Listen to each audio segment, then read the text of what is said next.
ज्ञानतिमिरान्धस्य ज्ञानञ्जनशलाकया चक्षुरुन्मिलितं येन तस्मै श्रीगुरुवे नमः। श्रीचैतन्यमनोभीष्टं स्थापितं येन भूतले स्वयं रूपकदा मह्यं ददाति स्वपदान्तिकम्।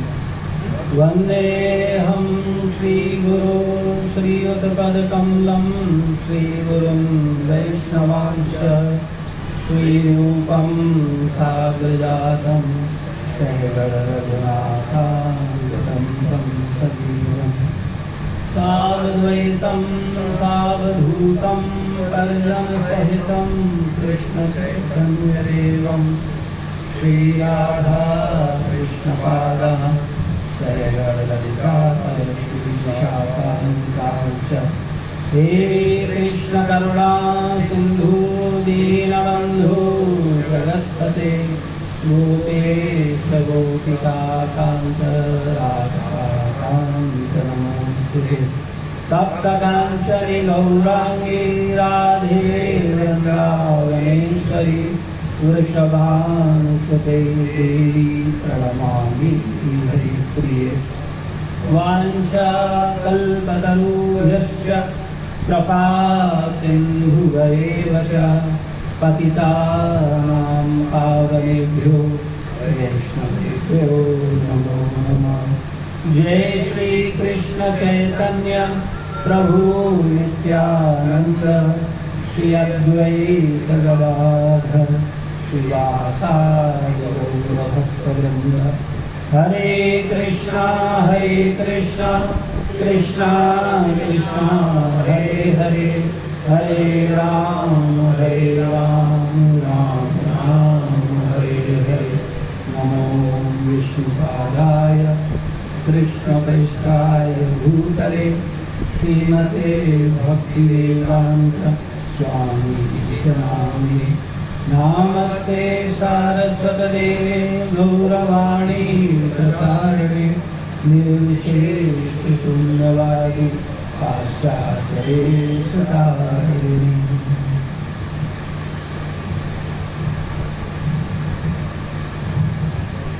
हरे कृष्णा।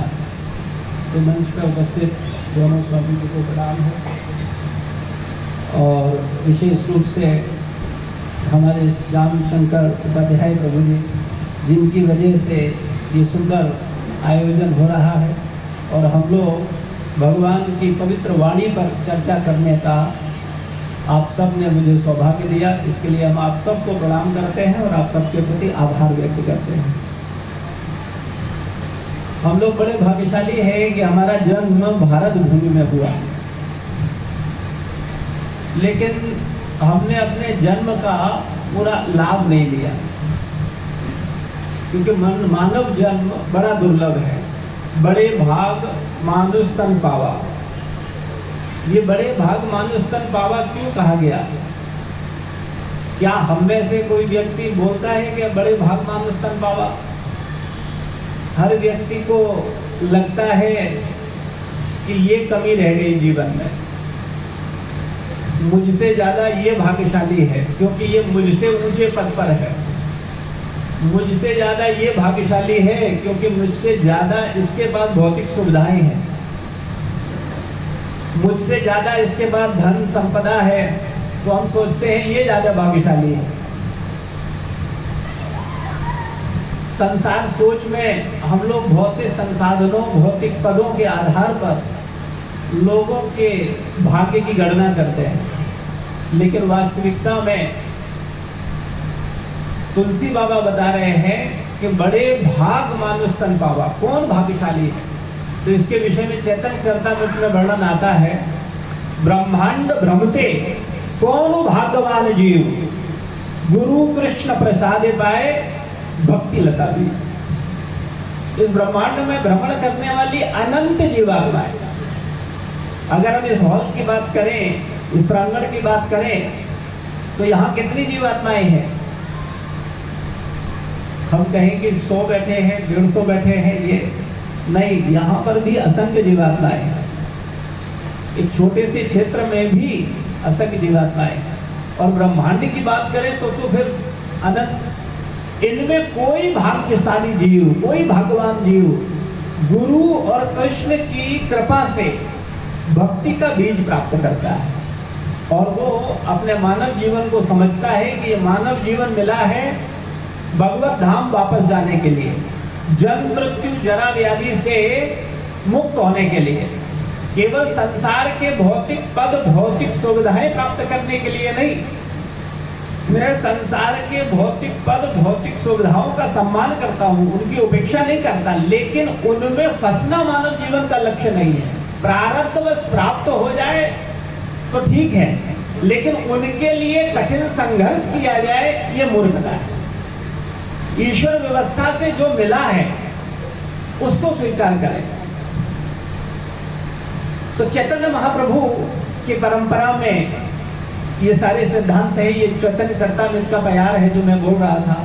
और चैतन्य महाप्रभु के विषय में आप सबने सुना होगा, अधिकतर लोग उन्हें महान भक्त के रूप में जानते हैं।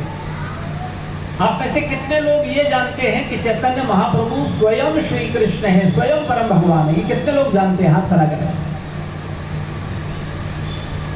बहुत कम लोग, बहुत कम लोग। हमारे लोग साहब जानते हैं। अगर आप गीता प्रेस गोरखपुर, जो कि हमारे सनातन ग्रंथों का प्रामाणिक स्रोत है, वहां पर अगर चैतन्य महाप्रभु की पुस्तक लेंगे तो आपको उसमें पूरा वर्णन मिलेगा। ये स्वयं श्री कृष्ण है जो आज से 500 साल पहले इस धराधाम पर हम लोगों के बीच में थे। स्वयं साक्षात परब्रह्म परम भगवान चैतन्य महाप्रभु के रूप में। और उन्होंने ज्यादा कुछ शिक्षा नहीं दी, केवल 8 श्लोक दिए। एक बार की बात है, वो काशी में आए तो वहां बड़ा शास्त्रार्थ हो रहा था, बड़े बड़े विद्वान लोग थे। तो महाप्रभु आए और आकर के जहां जूते चप्पल उतारते हैं लोग, वहां बैठ गए। तो वहां के जो मेन आयोजक थे, सन्यासी थे, वो आए, अरे आप यहाँ कहाँ बैठे हो, आप आइए चर्चा करिए, आप तो इतने विद्वान हैं। तो महाप्रभु बोले कि हमारे गुरुदेव परम पूज्य ईश्वरपुरी ने मुझे आदेश दिया है कि तुम मूर्ख हो, तुम किसी शास्त्र वेदाध्ययन इन सब में मत फंसो, भगवान के पवित्र नाम का कीर्तन करो। हरे कृष्णा कृष्णा कृष्णा हरे हरे, हरे राम राम राम हरे हरे। उन्होंने कहा आप भगवान के नाम की शरण लो, क्योंकि मानव जो मस्तिष्क है और कलयुग का जो वातावरण है, इसमें बहुत कुछ समझने की क्षमता नहीं है, मंद सुमंद मतिया। तो आप भगवान की भक्ति करो, भगवान से प्रेम करो, भगवान की सेवा करो, भगवान का नाम लो। और उसी परंपरा को आगे बढ़ाते हुए हमारे परम गुरुदेव श्री कृष्ण कृपा मूर्ति ऐसी भक्ति वेदांत स्वामी शील प्रभुपाद 70 साल की अवस्था में अमेरिका गए। आप विचार करिए, 70 साल की अवस्था, यहाँ आप में से कुछ लोग होंगे, और उनके पास कोई संसाधन नहीं थे, केवल 40 रुपए थे, और हवाई जहाज का टिकट कराने का पैसा नहीं था। तो पानी के जहाज से गए, और जहां जा रहे थे अमेरिका, उन्हें पता नहीं किधर जाना है, लेकिन उनके गुरु का, परम पूज्य भक्ति सिद्धांत सरस्वती महाराज का आदेश था कि आप पाश्चात्य जगत में जाकर के कृष्ण भक्ति का प्रचार करो। तो प्रयास करते रहे, लेकिन 70 साल की अवस्था तक गुरु के आदेश उनके मन में, उनके चिंतन में चलते रहे कि मैं अपने गुरु का ये आदेश पूरा नहीं कर पाया हूं। लेकिन उन्हें जब 70 साल की अवस्था पर मौका मिला तो वो पानी के जहाज से जाते हैं और वहां कृष्ण भक्ति का प्रचार करते हैं। और उसके बाद 10 साल में, केवल 10 साल में पूरी दुनिया में 108 मंदिर बनाते हैं। ये केवल ईश्वर कृपा है। हम लोग अपने जीवन में 108 भक्त नहीं बना पाते हैं। 108 भक्त का मतलब कि अगर किसी से कहो कि भैया 16 माला हरे कृष्ण महामंत्र का जप करो, ध्यान पूर्वक गीता पर मनन चिंतन करो, पवित्रता का जीवन जियो, प्याज लहसुन चाय कॉफी छोड़ दो, तो लोग मानने को तैयार नहीं है। और उन्होंने 10 साल में 108 मंदिर बना दिया। तो उनकी कृपा से आज पूरी दुनिया में ऑस्ट्रेलिया, अमेरिका, रसिया, आज कोई विश्व का ऐसा देश नहीं है जहां गीता का शिक्षा न दी जा रही है। और भगवत गीता यथारूप ये जो पुस्तक है, ये ब्रह्म मध्व गौड़ीय संप्रदाय का बड़ा प्रामाणिक ग्रंथ है। और इस ग्रंथ को प्रभुपाद जी ने जो टीका दी है, उसका प्रभाव यह है कि पूरी दुनिया में केवल इस पुस्तक को पढ़कर के लोग भक्त बन जाते हैं। 80 से अधिक भाषाओं में इसका प्रकाशन है। अब मैं बताना चाहूंगा कि मैं ये क्यों बता रहा हूं गीता की चर्चा करने से पहले, क्योंकि प्रामाणिक स्रोत से सुनने से ही सही ज्ञान प्राप्त होता है। अब आप कहेंगे ये प्रामाणिक स्रोत क्या है, प्रामाणिक गुरु क्या है? भाई गुरु तो सुना, लेकिन प्रामाणिक गुरु, ये तो पहली बात सुन रहे।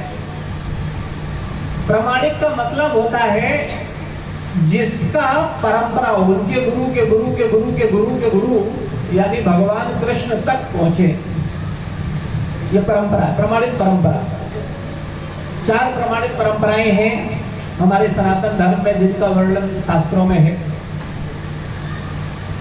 रामानुजाचार्य, माधवाचार्य, निम्बारकाचार्य, विष्णु स्वामी। इन 4 परंपराओं में जो आचार्यगण है वो आध्यात्मिक चेतना प्रामाणिक तरीके से दे रहे हैं। जैसे आप लोग 12th का मैथ सीखते हैं तो किससे सीखते हैं? 12th के टीचर से। और उस टीचर ने मैथ किससे सीखी होती है? अपने टीचर से। और उसने मैथ किससे सीखी थी? अपने टीचर से। तो ये परंपरा है, प्रामाणिक परंपरा। आप ऐसा नहीं करते हिस्ट्री टीचर के पास चले जाओ, बोले मैं सिखाऊं मुझे। जो प्रमाणित परंपरा है, देखिए ज्ञान प्राप्त करने का एकमात्र स्रोत प्रमाणित गुरु परंपरा की शरण है। अगर आप उस पर जाएंगे तो निश्चित रूप से आप वास्तविक ज्ञान को प्राप्त कर सकते हैं। तो भगवत गीता का अगर इसको बोलेंगे तो यहाँ पर वर्णन आता है, पूरी परंपरा का वर्णन है। अगर आप देखेंगे ये गुरु परंपरा है, जिसमें प्रभुपाद जी के गुरु भक्ति सिद्धांत सरस्वती महाराज, उनके गुरु गौरकिशोर दास बाबा जी महाराज, भक्ति विनोद ठाकुर, और ऐसे होते होते मध्व, उसके बाद व्यास, व्यास के गुरु नारद, नारद के गुरु ब्रह्मा, और ब्रह्मा के गुरु श्री कृष्ण। तो ये एक परंपरा है। ये जो परंपरा है ब्रह्म मध्व गौड़ीय संप्रदाय परंपरा है, जिसमें हम गीता का ज्ञान आज श्रवण करेंगे। तो मैंने तो केवल जो अपने गुरुजनों से सुना है, जो अपने गुरु परंपरा से गुरुजनों से सुना है, मैं आपको वही बताऊंगा। और चर्चा तो इतनी होती है कि चर्चा की चर्चा चलती रहती है, और वो चर्चा ही बन के रह जाती है, कभी जीवन में आ नहीं पाती। चर्चा ही चलती रहती है लोगों के द्वारा। तो हम उसके इसको समझें और अपने जीवन में उतारें। अगर कोई ज्ञान हम ले रहे हैं और उस ज्ञान का मनन चिंतन करके उसको आत्मसात नहीं कर रहे हैं, तो ज्ञान का फायदा क्या है? आप मैथ सीखते हो और आपने मैथ सीखा और मैथ को इंप्लीमेंट नहीं किया जीवन में, तो क्या फायदा ज्ञान लेने से? हम लोग एक बहुत बड़ी भूल कर रहे हैं। हमारा सनातन धर्म एक बहुत बड़ी भूल कर रहा है। क्या भूल कर रहा है? जब हमें फिजिक्स पढ़नी होती है, केमिस्ट्री पढ़नी होती है, मैथ पढ़नी होती है, तब हम कैसे पढ़ते हैं? किताब से या टीचर से? किताब माध्यम होती है, सिखाने वाला टीचर होता है। बिना टीचर के कोई मैथ सीखा है तो हाथ खड़ा कर देगा। कोई फिजिक्स सीखा हो, केमिस्ट्री सीखा हो, बिना टीचर के संभव है? और ईमानदारी से बताओ, कितने ऐसे लोग हैं आप में से जिसने गुरु की शरण में रह करके गीता को सीखा हो? कोई नहीं। यही दुर्भाग्य है। अब क्या होता है, अब हम विद्वान हैं, अब हमें हिंदी आती है, अब हमको संस्कृत आती है, अब हमको अंग्रेजी आती है, तो हमने अंग्रेजी वाली टीका उठाई, उसको पढ़ लिया, संस्कृत वाली उठाई, उसको पढ़ लिया, हिंदी वाली उठाई, हिंदी को पढ़ लिया। हमने 10 बार पढ़ा, 20 बार पढ़ा। क्या पढ़ने से समझ आ जाता है? थोड़ा विचार करिएगा मैं जो बताना चाह रहा हूं। अगर आप अपने बच्चे को मैथ की किताब दे दो 12th की, और उससे कहो बेटा 20 बार नहीं 100 बार पढ़ लो, 1000 बार पढ़ लो, और उसको मैथ आती नहीं, उसने मैथ कभी सीखी नहीं है, वो 100 बार मैथ की किताब पढ़ भी लेगा तो क्या समझ पाएगा मैथ में क्या है? यही भूल हम लोग कर रहे हैं अपने सनातन ग्रंथों के साथ। भगवत गीता, रामचरितमानस, रामायण, भागवत, इन ग्रंथों को जब तक हम गुरु के सानिध्य में नहीं पढ़ेंगे, इनके सार, इनका भाव, इनको कभी समझ नहीं पाएंगे। हम चर्चा तो बहुत सारी करेंगे, लेकिन उसका जो सार है, उसका जो मर्म है, उसे नहीं पकड़ पाएंगे। जिसको और सरल तरीके से बात रखें तो आप समझ पाए, अगर मान लो कोई बच्चा 5th क्लास का है और हम उसको 12th क्लास की बायो की बुक दे देते हैं, इंग्लिश मीडियम बच्चा है, हमने 5th क्लास के बच्चे को 12th क्लास की बायो की किताब दे दी, अब वो पढ़ पाएगा कि नहीं पढ़ पाएगा बताइए? पढ़ पाएगा कि नहीं? नहीं, पढ़ लेगा, समझो आप। पढ़ पाएगा कि, मैंने समझने की बात नहीं करी अभी मैं केवल एक बात कह रहा हूं, वो पढ़ पाएगा कि नहीं? 5th क्लास का बच्चा 12th क्लास की बायोलॉजी की बुक को पढ़ पाएगा कि नहीं? पढ़ लेगा, पढ़ने में क्या मुश्किल है, लेकिन क्या समझ पाएगा? जैसे इसको और सरल कर दे, 12th क्लास की बायो पढ़ रहा है, पढ़ते पढ़ते एक शब्द आता है कोशिका, सेल, तो कोशिका और सेल को पढ़ने में कितनी देर लगेगी? 2 सेकंड। और सेल और कोशिका को समझने में, अगर समझ गए होते सेल और कोशिका को तो आज से कैंसर में विजय प्राप्त कर ली होती हम लोग। पढ़ना अलग बात है और विषय को समझना, उसकी गहराई में जाना वो एक अलग बात है। हम लोग पढ़ते हैं, हम 10 बार पढ़ सकते हैं, हम 100 बार पढ़ सकते हैं, हम 1000 बार पढ़ सकते हैं। समझना आवश्यक है, और वो समझ में आता है टीचर की गाइडेंस।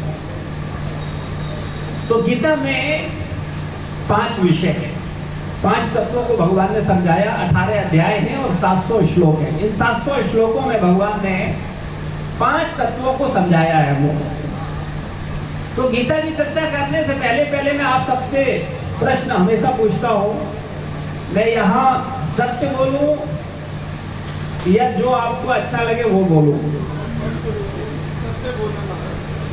आप सबकी अनुमति है? सत्य कैसा होता है? कड़वा होता है? नहीं, सत्य मीठा होता है, बहुत मीठा होता है। अच्छा, भगवान सत्य है क्या? सत्य है, सत्य है, तो भगवान कड़वे हैं? भगवान परम सत्य है, तो जो परम सत्य वो कड़वा है क्या? नहीं। तो ये कड़वे वाली बात कहां से आई? क्यों कहा जाता है कि सत्य कड़वा होता है और हम लोग बोलते हैं? उसका कारण है, हमारे आचार्य बताए कि जैसे कोई बीमार हो, किसी को 104, 105 फीवर आ रहा हो 3-4 दिन से, और उसके सामने बड़े स्वादिष्ट व्यंजन रखे जाएं और वो खाए तो उसे कैसे लगेंगे? कड़वे। लेकिन क्या व्यंजन कड़वे हैं? तो उसे कड़वे क्यों लग रहे हैं? क्यों कड़वे लग रहे हैं? बीमार। मैं चाहूंगा थोड़ा आप लोग पार्टिसिपेट करते रहेंगे तो मुझे लगेगा आप लोग सुन रहे हो। पता चले शरीर से तो इधर बैठे हो, पता चले कोई घर चला गया, कोई ऑफिस चला गया। तो कड़वाहट कहां है? व्यंजन में है, बीमारी में है। बीमारी के कारण कड़वा लग रहा है। तो अभी आपने परमिशन दी है तो मैं सत्य बोलूंगा, और जिसको जितना कड़वा लगे वो समझ जाए वो उतना बीमार। तो मैं इसको थोड़ा स्पष्ट, क्योंकि थोड़ी देर के लिए मैं कहूंगा आप लोग अगर श्रवण कर रहे हो तो थोड़ी देर के लिए छात्र बन जाओ। हालांकि आप सब लोग बड़े गणमान्य हैं, कोई बड़े बड़े अधिकारी हैं, जज हैं, IAS हैं, ठीक है, आप अपने क्षेत्र के धुरंधर हैं, लेकिन अध्यात्म में आप बच्चे हैं, ऐसा मान लेंगे तो सीखना आसान हो जाएगा। भाई स्कूल में जाते हैं, क्लास में जाते हैं और टीचर बताए ये वन है और आप पहले ही प्रश्न कर दो जो क्यों नहीं है, तो बेचारे की आधी एनर्जी तो इसी को समझाने में लग जाएगी कि वन है। तो अभी अगर श्रोता बन के केवल सुनेंगे समझेंगे तो समझ पाएंगे। तो आपने कहा है इसलिए मैं पहला सत्य बोल रहा हूं और पूछ रहा हूं आप सबसे, आप लोग बताएं, आप सब ज्ञानी हैं कि अज्ञानी हैं? पहला सत्य।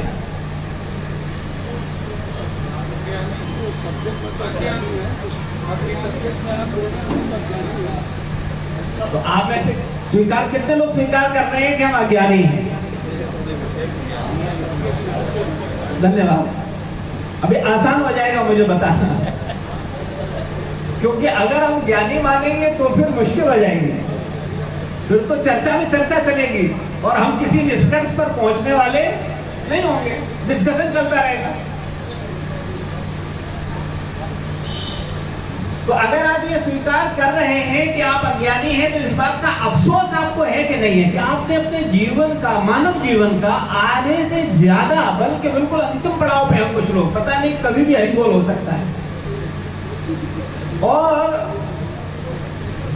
आपने इतना शिक्षा लिया कि आप संसार के उच्च भौतिक पद पर रहे और समाज में आप प्रतिष्ठित स्थान पे हैं। आप सब लोग कहीं ना कहीं कोई ना कोई स्थान पर है, लेकिन अगर हमें किसी आध्यात्मिक सभा में अज्ञानी स्वीकार करना पड़े और हृदय से स्वीकार कर रहे हैं, और ये सत्य भी है, तो इस बात का अफसोस है कि नहीं है? अगर सच में अफसोस है तो आज से आप ज्ञानी बनने का प्रयास करेंगे, और अगर आप कपट रूप से बोल रहे हैं कि अफसोस है, तो आप आज का आनंद कहके चले जाएंगे और कोई आपके ढेले पर आपके जीवन में परिवर्तन नहीं आएगा। आप जैसे हो वैसे ही रहोगे, क्योंकि आपने सत्य बोला है, इसलिए मैं थोड़ा बोल रहा हूँ। खुल के बोले ना, बुरा तो नहीं लगे, कोई बुरा तो नहीं मानेगा, मेरे पीछे कोई जाकर बिठा दो भाई। हालांकि कुछ है भी हमारे पास, बैठेगा भी तब भी कोई दिक्कत नहीं है, लेकिन अनुमति लेकर के सत्य बोलना अच्छा है। तो पहला सत्य, गीता में केवल सत्य ही सत्य है और कुछ नहीं। हमारे वेदों को अंग्रेजी में क्या बोलते हैं? आप सबने पढ़ा होगा,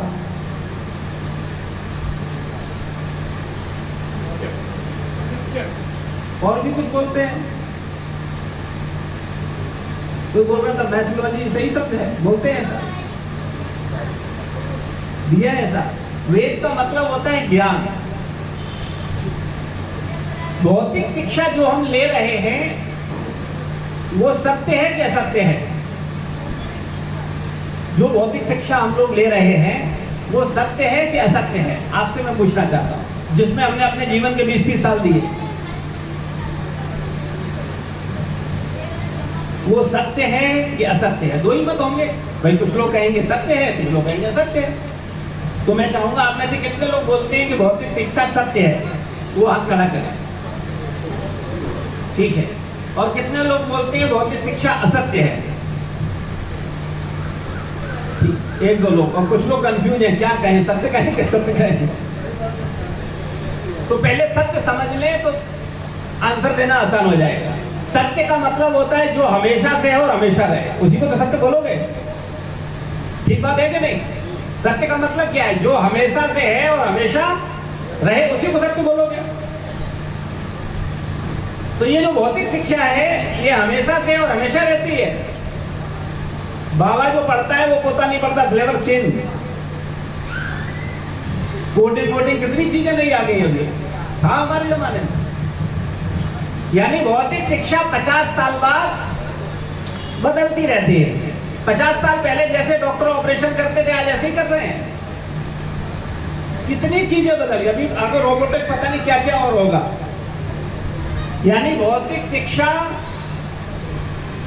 क्षणिक लाभ देती है, क्षणिक उपयोगी है, जीवन में 10, 20, 30, 40 साल उपयोगी है, लेकिन उसके बाद उसमें बदलाव होता है।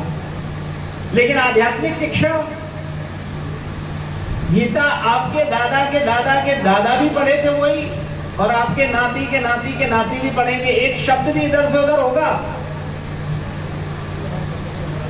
बदलेगा?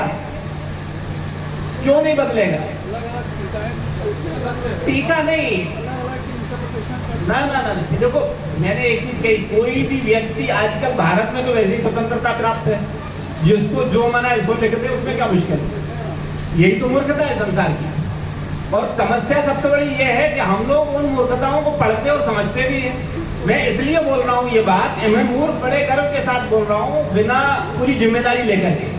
इसलिए क्योंकि अगर उसने गीता को अपने गुरु से और उन्होंने अपने गुरु से और उन्होंने अपने गुरु से और उन्होंने अपने गुरु से सीखा है, तो निश्चित रूप से उनके पास कुछ होगा। तो गीता ये श्लोक तो वही है ना, हम टीका कोई कुछ करे उसमें अपने विचार दे, वो तो उसके अपने विचार है। लेकिन जो श्लोक हैं, जो गीता के मूल भगवानुवाचा शब्द हैं, वो तो वही के वही है ना, वो बदलेंगे क्या? क्यों नहीं बदलेंगे? सत्य है। तो आध्यात्मिक शिक्षा कैसी है? सत्य है, हमेशा से है और हमेशा रहेगी। और भौतिक शिक्षा कुछ समय काम करती है और कुछ समय बाद नहीं। अभी आध्यात्मिक शिक्षा किससे संबंधित है और भौतिक शिक्षा किससे संबंधित है? भौतिक शिक्षा हमारे इस भौतिक शरीर से संबंधित है और आध्यात्मिक शिक्षा आत्म से संबंधित है, आत्मा से संबंधित है। क्योंकि वर्तमान समय में लोग गीता को पढ़ते नहीं है, समझते नहीं है, जानते नहीं है, तो वो जान नहीं पाते। क्योंकि गीता में 5 विषय की चर्चा है। अब मैं गीता पे आ रहा हूं। पहला तत्व है आत्मा, दूसरा परमात्मा, तीसरा प्रकृति, चौथा कर्म और 5वां काल। ठीक है, इन 5 विषयों को भगवान ने समझाया है। पहला आत्मा, दूसरा परमात्मा, तीसरा प्रकृति, चौथा कर्म और 5वां काल। इनको एक्सप्लेन किया। तो हम लोग आत्मा से शुरू करते हैं। क्या है आत्मा?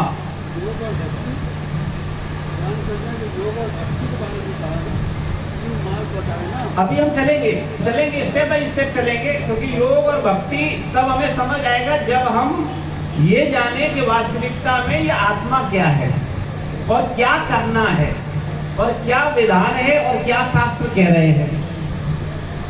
और हर युग के लिए अलग अलग स्थितियां बताई शास्त्रों में। तो ये वर्तमान समय जो कलयुग चल रहा है, इसमें संतों का क्या निर्देश है? अपनी बात को कहने से पहले मैं एक बात और कहना चाहूंगा। एक आम जनमानस ये कैसे जाने कि ये चर्चा सही है या गलत है? क्योंकि बड़ा कंफ्यूजन है। कोई कुछ कहता है, कोई कुछ कहता है। एक संत कुछ कह रहे हैं, दूसरे कुछ कह रहे हैं, तीसरे कुछ कह रहे हैं, चौथे कुछ कह रहे हैं। ये चल रहा है। तो एक आम जनमानस कैसे समझे सही क्या है? तो उसके विषय में वर्णन है गुरु, साधु, शास्त्र एक दिशा में होने चाहिए। जो गुरु बोल रहे हैं वही शास्त्र के अंदर होना चाहिए। गीता, भागवत, वेद, उपनिषद, पुराण उनके अंदर होना चाहिए। और उसी का अनुमोदन अन्य सिद्ध संत, मीरा जी, तुकाराम, कबीरदास जी, सूरदास जी आदि आदि संतों के द्वारा होना चाहिए। यानी तीनों बातें एक हो। जो गुरु बोल रहे हैं वही शास्त्र में है और वही सिद्ध संत बोल रहे हैं। अगर तीनों बातें एक हैं तब उसमें दिमाग लगाने की जरूरत नहीं है। एज इट इज स्वीकार कर लो, बिल्कुल सही है। क्योंकि 3 की कसौटी पे आ गया ना। अब कंफ्यूजन कहां है, गड़बड़ कहां हो रही है? देखिए, सिद्ध संत और शास्त्रों में कोई कंफ्यूजन नहीं है। जो शास्त्र बोल रहे हैं वही सिद्ध संतों ने बोला है। अगर आप रामचरितमानस पढ़ेंगे तो उसमें पूरा गीता और भागवत की सिद्धांत है और कुछ नहीं है। हालांकि ज्यादातर लोग रामचरितमानस पढ़ते रहते हैं, उसमें केवल उन्हें राम का जो उनकी लीला है वो समझ आती है, लेकिन उसमें जो सिद्धांत हैं, उसमें जो गहरा ज्ञान है वो कम लोग पकड़ पाते हैं। तो मैं केवल एक बात बोल रहा था कि जो ज्ञान है वो प्रमाणित ज्ञान होना चाहिए। अच्छा मुझे एक बात बताओ, बिल्कुल सरल, आपको बहुत आसानी समझ में आ जाएगा। 2 और 2 आपके यहाँ कितने होते हैं? 4।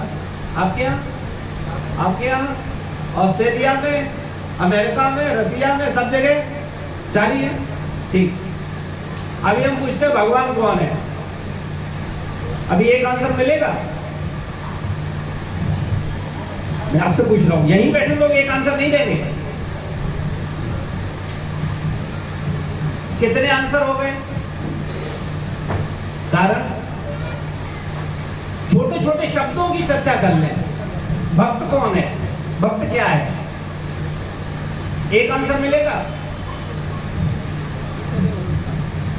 कोई कहेगा भक्ति करे, कोई कहेगा ये, कोई कहेगा वो, कोई कहेगा वो। क्यों हम बोल रहे हैं ऐसा? क्योंकि हमारा ज्ञान गुरु, साधु, शास्त्र द्वारा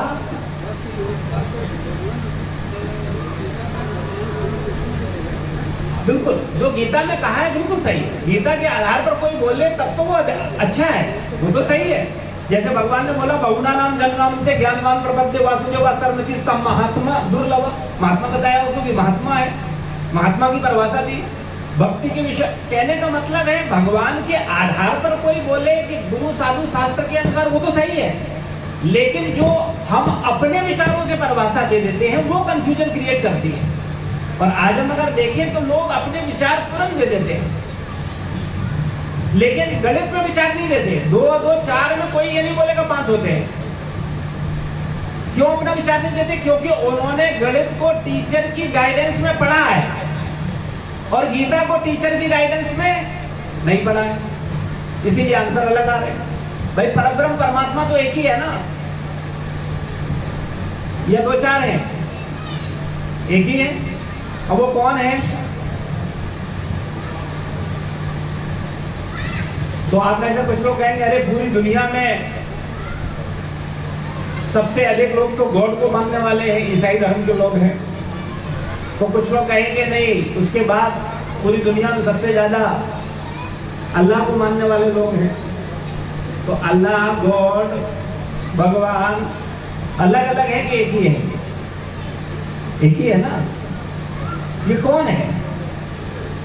तो अगर हम अपनी गीता पढ़ेंगे तो हमें समझ जाएगा। जब परमात्मा वाला टॉपिक लेंगे तो क्लियर होगा। पहले आत्मा को समझ लें। मेरा एक सरल प्रश्न आप सबसे, आत्मा क्या है? कोई बताना चाहेगा? क्या आप लोगों ने स्वीकार कर लिया है कि नहीं पता तो मैं थोड़ा जल्दी जल्दी खत्म करता हूं क्योंकि चर्चा टाइम ज्यादा लगेगा। आत्मा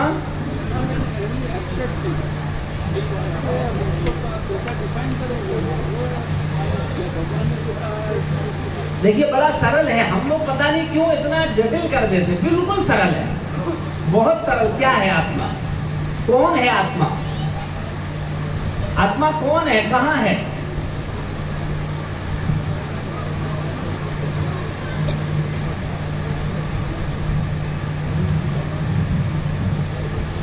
इस प्रवचन के मध्य में पूज्य स्वामी जी से समय याचना करते हुए उनकी अनुमति चाहता हूँ कि अभी स्वामी जी का प्रवचन चल रहा था, उसी मध्य में इलाहाबाद उच्च न्यायालय के माननीय न्यायमूर्ति श्री राम मनोहर नारायण मिश्र जी भी आए हैं और उनको जल्दी से कहीं और जाना है, शायद प्रयागराज ही लौटना है। तो वो स्वामी जी को प्रणाम करते हुए और उनको एक माल्यार्पण करना चाहते हैं। स्वामी जी की अनुमति से मैं बुलाता हूँ ऑनरेबल जस्टिस राम मनोहर नारायण मिश्रा साहब को, वो पूज्य स्वामी जी को माल्यार्पण करके उनका स्वागत करें। और चूँकि उन्हें लौटना है तो इसलिए उनके पधारने का बहुत बहुत धन्यवाद। पूज्य स्वामी जी अपना जारी रखें। हरे कृष्णा। तो चर्चा को आगे बढ़ाने से पहले मैं एक बात और पूछना चाहता हूँ, क्योंकि मैथ की 12th की बात कर रहे थे। ये 12th की मैथ की किताब लगभग कितनी मोटी होती होगा? लगभग 12th की मैथ की पुस्तक को समझने में कितना समय लगे लगभग लगता है? कितना समय? सरल प्रश्न है। 1 साल, 2 साल नहीं, 12 साल। अगर उसने 1 2 3 नहीं सीखा पहली क्लास में तो 12th की में सीख लेगा? 2nd class, 3rd class, 4th class, 5th class, तब जाकर के वो 12th की सीखता है। यानी 12 साल देता है जीवन के, तब वो मैथ की इतनी मोटी किताब सीखता है, पूरी आ जाती है उसे। 12 साल। और कैसे सीखता है 12? टीचर की गाइडेंस में या मनमर्जी से पढ़ता है? संभव नहीं है। तुम जो बोला टीचर बिना संभव नहीं है, तो आप मुझे बताओ, आप में से कितने लोग 12 साल गीता को देने को तैयार हो और टीचर की गाइडेंस में समझने के लिए? केवल वही गीता समझ पाएंगे। आधा 1 घंटा में तमाशा होता है, बुरा मत मानना। ये आधे घंटे में केवल तमाशा करते हैं हम लोग, कभी कोई कुछ समझता नहीं है, मतलब समझना चाहते हैं हम लोग। वास्तविकता यही है, क्योंकि आपने बोला है सत्य बोलो, इसलिए हम बोल रहे हैं। हमें 12 साल देना पड़ेगा और एक एक विषय पर चर्चा करनी, एक एक शब्द की गहराई में जाना होगा, तब हम समझ सकते हैं। लेकिन हम लोग अपनी गीता के ग्रंथ को, गीता के ज्ञान को कितना चीप ले रहे हैं। हम मैथ सिखाते हैं बच्चे को, बोलते 12 साल नहीं सीखा, नहीं दिया तो जीवन बेकार हो जाएगा तेरा। आपका बच्चा मैथ सीख रहा है कि नहीं सीख रहा बताइए? और आपका बच्चा गीता सीख रहा है? क्यों नहीं सीख रहा है? अगर हम गीता पर इतना चर्चा कर रहे हैं, गीता को इतना महत्व दे रहे हैं और आपकी नजर में गीता का इतना ऊंचा स्थान है, तब तो आपके बच्चे को गीता पढ़ा रहे होंगे आप। क्यों नहीं पढ़ाते? क्योंकि आपको पता है गीता फालतू की चीज है। बुरा मत मानना, लेकिन सत्य बोला है, जिसे जितना बुरा लगे वो समझ जाए तो उतना बीमार है। लेकिन ये सत्य है, आपकी नजर में गीता का कोई वैल्यू नहीं है, क्योंकि होता तो पहले आप समझते सही तरीके से और आप अपने सबसे प्रियजनों को समझाते कि नहीं मैं लाभ ले रहा हूं, तुम भी लो। और मैं एक बात बोलता हूं, जैसे कोई व्यक्ति मैथ को नहीं सीखता तो उसका जीवन में कोई नुकसान होगा? जो नहीं होगा, उसे प्रॉफिट लॉस पता नहीं चलेगा जीवन में। वो गिन नहीं पाएगा मेरे पास 1 प्लॉट है कि 2 प्लॉट है, मेरे पास इतना रुपया है, कितना है, मेरा फायदा हुआ कि नुकसान हुआ, कैसे पता चलता है मैथ के आधार पर? तो अगर उसे मैथ का ज्ञान नहीं है तो इस भौतिक जगत में उसका कितना बड़ा नुकसान होता है उसे पता ही नहीं चलता कि उसका क्या प्रॉफिट है और क्या लॉस है। और अगर किसी को गीता का ज्ञान नहीं है तो उसका कोई लॉस होता है? तो आप कहेंगे क्या लॉस होता? कोई लॉस नहीं होता, बहुत बड़ा लॉस होता है। और क्या लॉस होता है उसको समझ लीजिए। सबसे बड़ा लॉस होता है कि आपको ये नहीं पता चलता कि आपका असली प्रॉफिट क्या है और आपका असली लॉस क्या है। क्योंकि हम शारीरिक स्तर के प्रॉफिट को प्रॉफिट मानते हैं और शरीर कभी भी छूट जाएगा। तो वास्तविक प्रॉफिट क्या है? तो हम बात कर रहे थे कि आत्मा क्या है, कौन आत्मा है, क्या आत्मा है।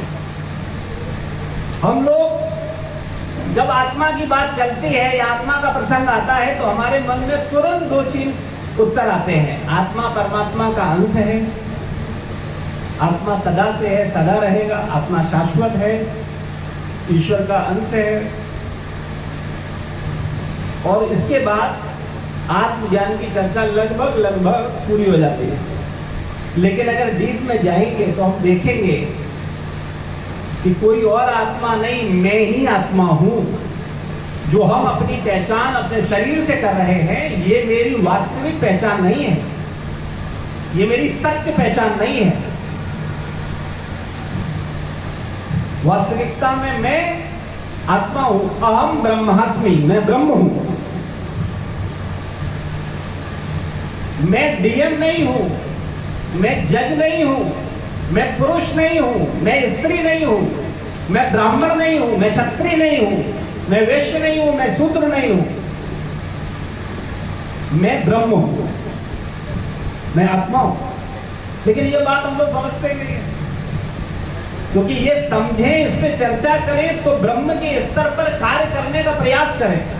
हम तो शरीर मानते रहते हैं, हम पुरुष मानते रहते हैं, स्त्री मांगते रहते हैं, ब्राह्मण क्षत्रिय वैश्य शूद्र मांगते रहते हैं, पद से अपनी पहचान करते रहते हैं। लेकिन जो मेरी रियल पहचान है, उस पहचान को हम जान ही नहीं पाते। और जो इस पहचान को जानता है वो कहता है बड़े भाग मानुष तन पावा। जिसको इस बात का, क्योंकि ये ज्ञान पशुओं को नहीं समझा सकते। अभी हम यहाँ कुत्ते बिल्लियों की सभा बुलाते और उन्हें समझाते हैं कि तुम शरीर नहीं आत्मा हो, तुम ब्रह्म हो। ये बात उन्हें समझाई जा सकती है? संभव नहीं। उनके पास उत्कृष्ट चेतना नहीं है, ये मनुष्य के पास है। लेकिन हम लोग अपना मानव जीवन में जो उत्कृष्ट बुद्धि मिली है, इसका उपयोग किस लिए कर रहे हैं? अहम ब्रह्मास्मि को जानने के लिए कि आहार निद्रा भय मैथुन को प्राप्त करने के लिए?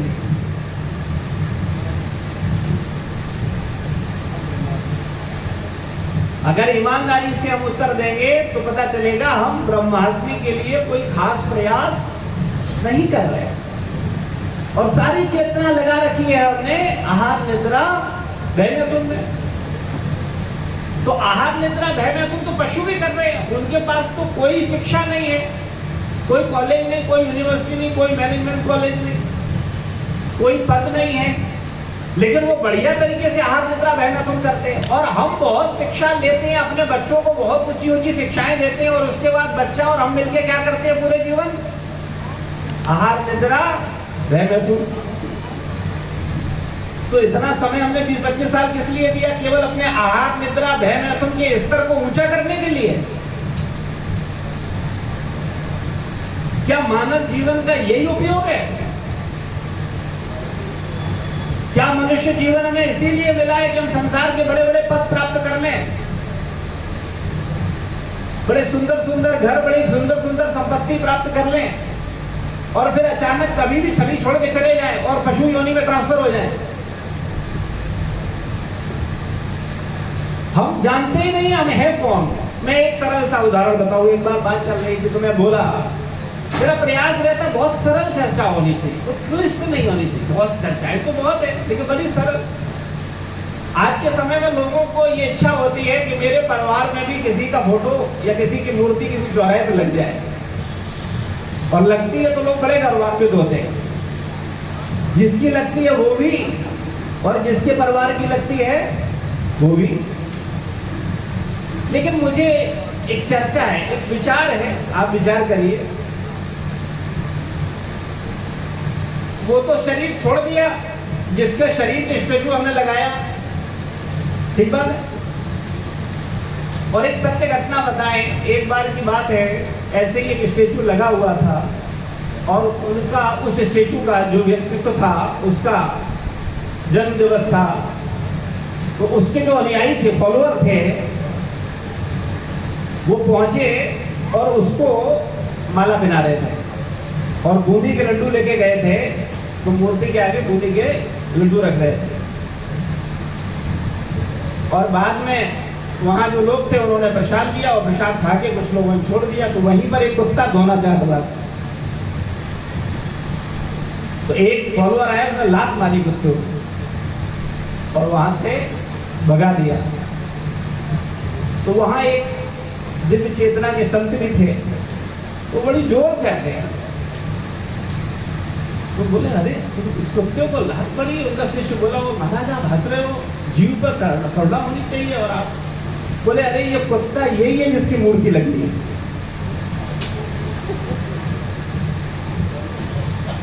माला तो उसको पहनाई जा रही है, लेकिन वो बेचारा अपने बुरे कर्मों के कारण कुत्ता बन गया। अब बेचारा दोना चाट रहा था, कुछ जूठन खा रहा था, उस पर भी उसको लात पड़ रही है। और इधर कैसा बेवकूफ बना है संसार के, देखो माला पहन रही है, इतना बड़ा सम्मान हो रहा है, बेचारा उधर दोना चाट रहा है।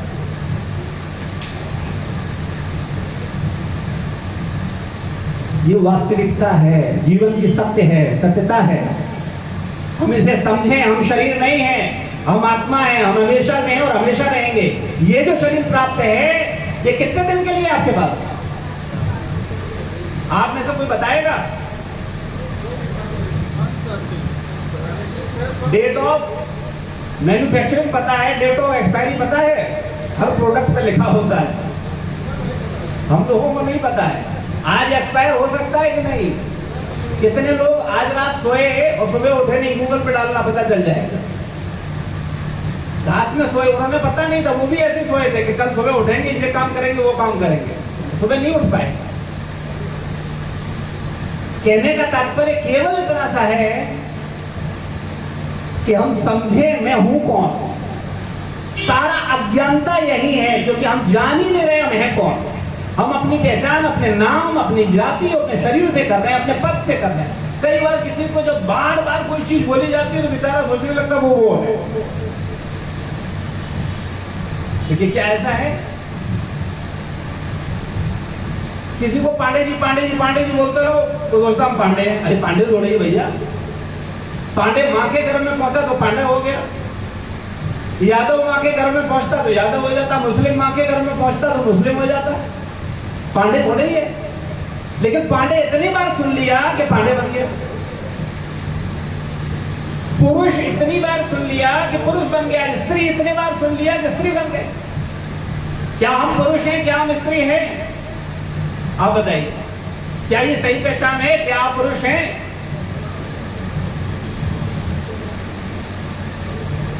आप विचार करके बताओ, क्या आप पुरुष हो?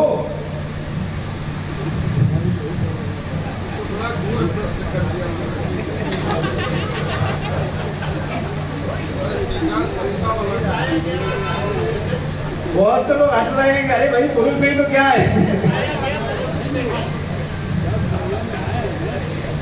ये मेरी वास्तविक पहचान नहीं है। आप मटर के दाने थे माँ के गर्भ में, तब ना पुरुष थे ना स्त्री थे कि नहीं थे? तब ना स्त्री थे ना पुरुष थे, लेकिन आप थे। अगर आप नहीं होते तो ये स्त्री और पुरुष के बदलते भी नहीं। जो बच्चे उस स्थिति पे शरीर छोड़ देते हैं उनका शरीर विकसित नहीं होता।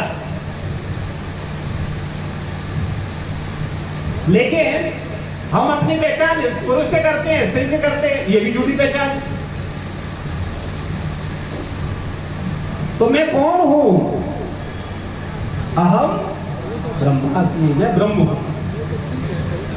अब इसको और समझिए, क्योंकि ये पहली बात अगर समझ नहीं आएगी तो बहुत मुश्किल है। फिर आध्यात्म में कुछ समझ में आने वाला नहीं, और ये सब लगेगा कि सब घोंसले हो रहे, सब तमाशे चल रहे संसार में। ये पहली बात समझ में आनी बहुत जरूरी। जिस व्यक्ति को ये बात समझ में आ जाएगी उसी का जीवन बदलेगा। बकाया लोग तमाशा करते रहेंगे धर्म और आध्यात्म के। आजकल 99% नौटंकी हो रही है। प्रतिष्ठा के लिए, यश के लिए कार्यक्रम किए जाते हैं। कार्यक्रम के लिए हो रहे हैं। जीवन को बदलने के लिए कार्यक्रम नहीं हो रहे हैं। जीवन को आत्मसात करने के लिए कार्यक्रम नहीं हो रहे हैं। यही बताइए क्या जाना, वही बता दीजिए महाराज। इतना आसान होता तो फिर क्या। तो समझना ये बहुत आवश्यक है कि मैं हूं कौन, ये पहले समझे। जब ये समझ में आएगा तो फिर अपने आप जिज्ञासा जग जाएगी। फिर मुझे नहीं कहना पड़ेगा। मैं आज तक नहीं समझ पाया। प्रभुपाद जी बोलते थे पूरे जीवन प्रवचन देने के बाद कि मैं ब्रह्म हूं। ये समझना आसान नहीं है।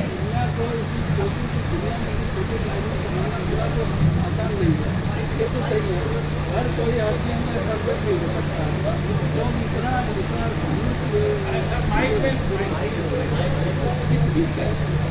ठीक है, तो हम लोग आगे चलते हैं। तो वास्तविकता में मैं शरीर नहीं हूं। मैं कौन हूं? आत्मा हूं। इसको और समझिए, प्रैक्टिकल समझिए। ऐसा नहीं मैंने कह दिया और आप बोलने लगो। अरे भाई आपके पास भी विवेक है, आपके पास भी बुद्धि है, आप भी समझिए, आप भी देखिए, विचार करिए। आप हैं कौन?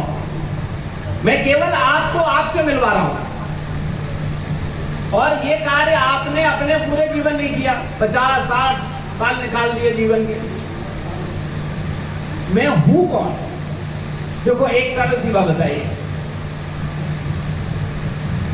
इस संसार में दो शब्द हैं, एक मैं है और एक मेरा है।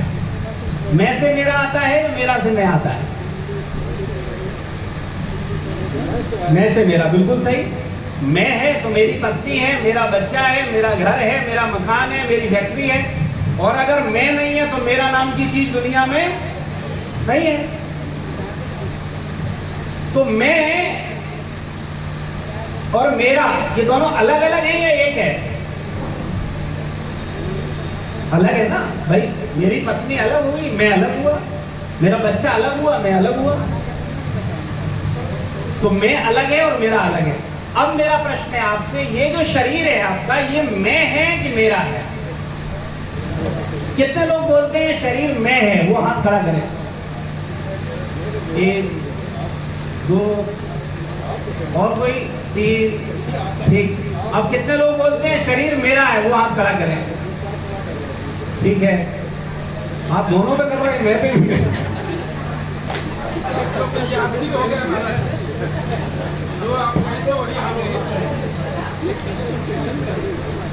आप किसमें बोल रहे हैं, मैं कि मेरा? ऐसा नहीं चलेगा, ऐसा नहीं चलेगा। आप बात करें और समझें तब आनंद आएगा। हम जो कहें उसी में हाँ तो वहां मजा नहीं आएगा। आपको समझ आना चाहिए, क्योंकि मेरे कहने से नहीं होता, आपकी समझ से होता है। आप मेरे कहने से चलने वाले नहीं, आप अपनी समझ से चलने वाले हैं। तो मैं आपकी समझ को बदलना चाहता हूँ। तो इसलिए मुझे बताइए, ये शरीर मैं है कि शरीर मेरा? आप क्या सोचते हैं? शरीर मेरा है, बिल्कुल सही।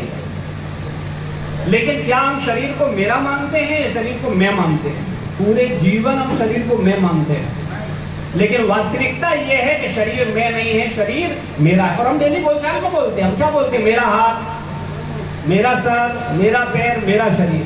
आज मेरा शरीर में बड़ा दर्द है, तो इसका मतलब क्या है? मेरा शरीर। कभी बोलते मैं शरीर, कभी बोला आपने आज तक जीवन में? क्या बोलते हैं? मेरा शरीर। तो इसका मतलब है शरीर मेरा है। और अगर शरीर मेरा है तो मैं कौन है? भाई दो बातें हैं ना, मैं और मेरा। मैं अलग है, मेरा अलग है। मैं से मेरा है, आपने बताया। मेरा है तो मैं है, मैं नहीं है तो मेरा नाम की चीज नहीं है।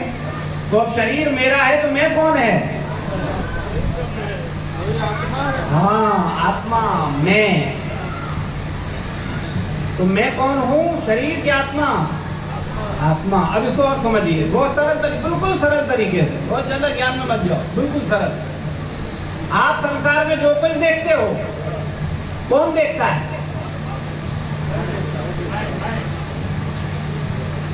देखने वाला कौन है? शरीर, ठीक। आंखें, ठीक। नहीं, हमारे साथ बड़ा सोच समझ के बोलिए। अब आप समझिए, आप समझिए। आपने कहा आंख नहीं, आप क्या बोलते हो? मेरी आंख ने देखा तुम चोरी कर रहे थे। क्या बोलते हो आप? मैंने देखा तुम चोरी कर रहे थे। कोई आप में से बोला ऐसा, मेरी आंख ने देखा था तुम चोरी कर रहे थे? नहीं बोलते ना। क्या बोलते हैं? मैंने देखा तुम चोरी कर रहे थे। तो देखने वाला कौन है? मैं, माध्यम आंख है। सुनने वाला कौन है? कान नहीं, मैं। क्या बोलते हो? मैंने सुना। आप बोलते हो कान ने सुना। कान माध्यम है, सुनने वाला कौन है? मैं। बोलने वाला कौन है? मैं, माध्यम मुंह है। और कल तुम्हारी डेड बॉडी पड़ी होगी कि नहीं पड़ी होगी? लखनऊ में लोग मरते हैं, अच्छा मरते हैं, इधर भी मरते हैं, ठीक है। तो जब डेड बॉडी पड़ी होगी हमारी, तो उसमें नाक, कान, मुंह, आंख होगी कि नहीं होगी? आंख देख पाएगी, कान सुन पाएगा, मुंह बोल पाएगा। क्यों? फिर कंफ्यूज मत हो, आत्मा नहीं, मैं चला गया। और ये मैं है, यही कुत्ता बनेगा, यही बिल्ली बनेगा, यही चमगादड़ बनेगा, यही प्रेत बनेगा। 84 लाख योनि में कौन जाएगा? मैं नहीं, मैं इधर, मैं जाएगा और कोई नहीं जाएगा। मैं जाएगा। आज मैं मनुष्य शरीर में हूं, कल मुझे कुत्ता बनना पड़ेगा, प्रेत बनना पड़ेगा, देवता बनना पड़ेगा। अच्छा बनवाइए हमारे बनाने से बन जाए तो हम सबको अच्छा बना दें। इसको भी समझ लेते हैं क्या बनेंगे, तर्क के साथ, प्रमाण के साथ। भाई जैसा सोचेंगे वैसा बनेंगे। हमारे कहने से, आपके कहने से होने वाला नहीं है। हम जो कर रहे हैं वो हमारे साथ होगा। ये जो सूक्ष्म शरीर है, ये स्थूल शरीर का कारण है। जो भी वर्तमान समय में हम बैठे हैं, ये मेरा जो स्थूल शरीर है, मेरे ही सूक्ष्म शरीर का कारण है। और वर्तमान में जो मेरा सूक्ष्म शरीर है वो भविष्य में मेरे स्थूल शरीर को निर्माण कर रहा है। और श्रीमद् भागवत में वर्णन है, जब व्यक्ति का मृत्यु होता है तो उस व्यक्ति को पता चल जाता है कि अब इस शरीर को छोड़कर वो कौन से शरीर में जा रहा है। और उदाहरण देके समझाया गया कि जैसे कीड़ा एक पत्ते से दूसरे पत्ते पे जाता है तो क्या करता है, पहले अपना अगला हिस्सा उठा के दूसरे पत्ते पे जमाता है, तब इसको छोड़ता है। और श्रीमद् भागवत में दूसरा उदाहरण है कि जब हम चलते हैं तो पहले अपना अगला कदम जमाते हैं, तब पिछला उठाते हैं। ऐसे ही जब मेरी मृत्यु होगी तो जब हम हमारा सूक्ष्म शरीर स्थूल शरीर दूसरा प्राप्त कर लेगा तब इसको छोड़ेगा। यानी मरते समय हमें पता चल जाएगा कि हम किधर जा रहे हैं, हम किस शरीर में जा रहे हैं, ये हमको पता चल जाएगा। तो ये मानव शरीर बड़ा जिम्मेदारी का जीवन है, लेकिन हम लोग इसमें कोई विचार ही नहीं कर रहे। हमको क्या लगता है जैसे हम हमेशा से मनुष्य हैं, हमेशा रहेंगे। फिर कुछ लोग क्या विचार करते हैं, बोले अरे किसने देखा कुत्ता बिल्ली, फालतू की बातों मतलब हो, अभी जो करना है जो करो, मौज करो। बोले किसी चक्कर में फंसो, क्या पाप क्या पुण्य, बोले जो सब बता दिए कि ये वेद पंडितों का खेल है, सब इन्होंने सब बना दिया है समझाने बुझाने के लिए, ये है कहीं कुछ नहीं। जीवन में केवल पुरुषार्थ से सामर्थ्य से हासिल करो और मजा करो। और इसी भावना के साथ लोग 99% जीवन जी रहे हैं। मैं 1% की बात नहीं करता जो शास्त्र सम्मत जीवन जी रहे हो, बहुत कम लोग हैं। तो मेरा निवेदन केवल इतना सा था कि वास्तविकता में मैं कौन हूं, शरीर हूं या ब्रह्म हूं, आत्मा हूं। मैं आत्मा हूं और हमेशा से हूं और हमेशा रहेगा। इसी बात को भगवत गीता समझाती है बड़े सरल तरीके से, बहुत ही सरल तरीके से। दूसरे अध्याय का 13वां श्लोक आप सबने पढ़ा होगा। देहिनो अस्मिन् यथा देहे कौमारं यौवनं जरा तथा देहांतर प्राप्तिर् धीरस्त्रना मुह्यति। जिस प्रकार शरीरधारी जीवात्मा बाल्यावस्था से तरुणावस्था में, तरुणावस्था से वृद्धावस्था में अग्रसर होता है, उसी प्रकार मृत्यु होने पर इस शरीर को छोड़ करके दूसरे शरीर में चला जाता है। अब मेरा प्रश्न, कई बार आप में से बहुत से लोगों के मन में प्रश्न आता है, बोले देहांत किसने देखा, देहांत के बाद क्या होता है। 99% लोग विश्वास नहीं करते। वो स्वर्ग नरक 84 लाख योनि, किसी पर कोई विश्वास नहीं है। वो कहते हैं जो कुछ है सो यही है, बस इसके अलावा आगे पीछे कहीं कुछ नहीं है। लेकिन ये सत्य नहीं है। देहांत, अब इसको समझिए देहांत को। देहांत तो सबने सुना है ना। देहांत का मतलब क्या होता है, देह का अंत। तो मृत्यु के बाद आप रहेंगे, इसको मैं आपके इस जीवन से दिखा रहा हूं। देखिए और बड़े ध्यान से समझिएगा, साइंटिफिकली आपको समझ आएगा। आप जब शैशवावस्था में थे तो आपकी देह कैसी थी, छोटी सी, और आप वही थे। और शैशवावस्था से आप बाल्यावस्था में पहुंचे तो आप वही थे, लेकिन शैशवावस्था वाली देह का अंत हो गया। हुआ कि नहीं हुआ? जब आप शैशवावस्था से बाल्यावस्था में पहुंचे तो शैशवावस्था वाली देह का अंत हुआ कि नहीं हुआ? लेकिन आप वही हो कि नहीं हो? बाल्यावस्था से आप किशोरावस्था में पहुंचे तो बाल्यावस्था वाली देह का अंत हुआ कि नहीं हुआ? लेकिन आपका अंत हुआ कि देह का अंत हुआ? देह का। किशोरावस्था से प्रौढ़ावस्था में पहुंचे तो किशोरावस्था वाली देह का अंत हुआ कि नहीं हुआ? आपका हुआ कि देह का? और प्रौढ़ावस्था से आप वृद्धावस्था में पहुंच गए हो और प्रौढ़ावस्था वाली देह का अंत हो गया है, तो आपका अंत हुआ कि देह का अंत हुआ? और वृद्धावस्था के बाद जब ये शरीर जीर्ण शीर्ण हो जाएगा, इस शरीर को छोड़ के अपने कर्मों के अनुसार 84 लाख योनियों में जाओगे, तो अंत किसका होगा, आपका कि देह का? देह का, आपका नहीं। इस जीवन में ही तुम्हारे कई देहांत हो चुके हैं, लेकिन सबक नहीं लिया हम लोगों ने। इस जीवन इस शरीर में हम कई देहांत कर चुके हैं, देहांत हो चुके हैं। शैशवावस्था वाला शरीर देहांत हो गया नहीं। मैं कह रहा हूं अगर हम आपको ही आपकी शैशवावस्था की फोटो सबकी एक साथ रख लें, जितने लोग बैठे हो सबकी शैशवावस्था की फोटो ले लें और आपसे कहें निकालो अपनी फोटो, तो आप अपनी फोटो नहीं निकाल पाओगे। आप में से बहुत से लोग बोलते हैं अगला जन्म पिछला जन्म किसने देखा, हम तो विश्वास नहीं करते। ये तो आत्मा पे टाइम हो गया है, समय सीमा की बाध्यता है, तो हम लोग इतने ही रखते हैं। आगे हम लोग इस पर चर्चा फिर मिलेंगे तब करें। थोड़ा थोड़ा जो चारों पांचों है थोड़ा बताएं। इसी बीच पूज्य स्वामी जी की अनुमति हो तो यहाँ मुनीन्द्र सिंह राठौर साहब उपस्थित हैं, जो लखनऊ नगर निगम के वरिष्ठ प्रशासनिक अधिकारी रहे हैं। उन्होंने श्रीमद् भगवद गीता का हिंदी में कविता में अनुवाद किया हुआ है और इस पुस्तक का विमोचन भी वो पूज्य स्वामी जी के ही कर कमलों से चाहते हैं। तो अगर पूज्य स्वामी जी की अनुमति हो तो मैं ये पुस्तक प्रस्तुत करूं और उसके बाद अगर कोई विषय है तो पूरा कर लीजिएगा। तो ये प्रथम पंक्ति में बैठे हुए हमारे आदरणीय न्यायमूर्तिगण और हमारे मोस्ट रिस्पेक्टेड सुल्लू साहब, उनको रिक्वेस्ट करता हूं कि आए और ये पुस्तकें हैं उसका विमोचन पूज्य स्वामी जी के साथ करने की कृपा करें। और मुनीन्द्र सिंह राठौर साहब आए, क्योंकि पुस्तक उनकी है तो वो भी, तो भाई ये पुस्तक उठाइए राठौर साहब।